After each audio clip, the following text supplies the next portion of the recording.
5 at 6. Human remains have been discovered high in the Sierra, and tonight investigators are trying to determine if they're connected to the frozen body of a World War II airman.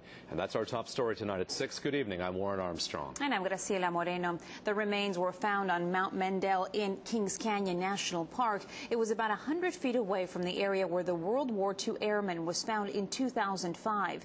Action News reporter Amanda Perez is live with how this latest discovery was made and any clues to the identity. Amanda. Well, Graciela, the body was recovered this morning by a team of archaeologists and just arrived to the Fresno County Coroner's Office just minutes ago. Now, the remains were found last week by a backpacker. He was in the area doing research on a book about the missing airmen.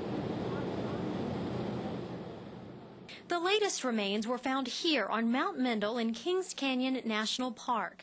Park rangers say the body was found in a rock glacier last Wednesday by a hiker in the area to research a book. A parachute was found nearby. While researching his book, he came across the remains of another, what appears to be an airman from the same era. There's indications that it would be from the same plane. The body was found in the same area where another body was found in 2005, later identified as Army Airman Leo Mustinen, who disappeared after a crash in November of 1942. 3 others were also killed, their remains never identified. Park officials say a below-level snowpack may have contributed to the latest discovery. The body was actually in the rock layer, so it was actually mostly above the ice, which is different from the one we found in 2005, which seemed to be mostly in the ice.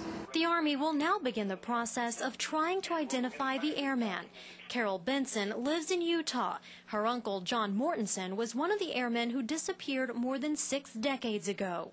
She says the last discovery raised her hopes, but this time she's taking a wait-and-see approach.